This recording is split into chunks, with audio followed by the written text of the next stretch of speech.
వరుసగా రెండో టీ20 ప్రపంచ కప్ గెలిచాక ఆడిన 2 సిరీస్ల్లోనూ వైట్ వాష్కి గురైన టీమిండియా తర్వాతి పోరుకు సిద్ధమైంది. జింబాబ్వేతో 3 టీ20ల సిరీస్ భాగంగా గురువారమే తొలి మ్యాచ్. ఐర్లాండ్, ఇంగ్లాండ్లో గెలుపు రుచి చూడలేకపోయిన నూతన సారథి శ్రేయస్ ఇక్కడైనా బోని కొట్టాలని అభిమానులు కోరుకుంటున్నారు. జింబాబ్వేతో చిన్న జట్టే కాబట్టి అదంత కష్టం కాకపోవచ్చు. కానీ ఐర్లాండ్ సిరీస్ అనుభవం నేపథ్యంలో టీమిండియా అప్రమత్తంగా ఉండాల్సిందే. శ్రేయస్ కెప్టెన్సీతో పాటు ఓపెనర్ వైభవ్ సూర్యవంశీ బ్యాటింగ్ మీద ఈ సిరీస్లో అందరి దృష్టి నిలిచి ఉంటుందనడంలో సందేహం లేదు. ఐపీఎల్లో అద్భుత ప్రదర్శన తర్వాత 15 ఏళ్ల వయసులోనే టీమిండియాలో అడుగుపెట్టిన ఈ కుర్రాడు తన అరంగేట్రం సిరీస్లో ఆకట్టుకోలేకపోయాడు.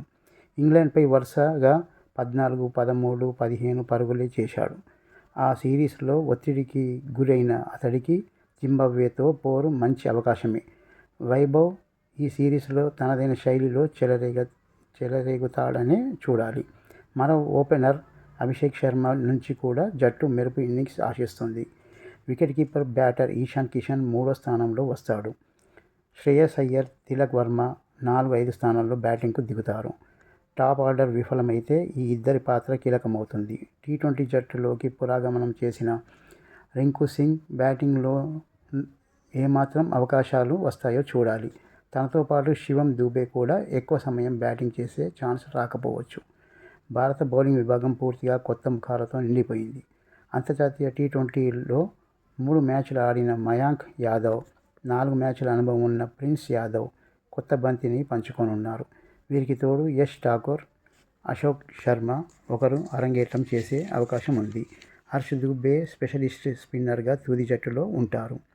జింబాబ్వేను పసికూనగా పరిగణించలేం. టీ20లో ఆ జట్టు కాస్త ప్రమాదకరమే.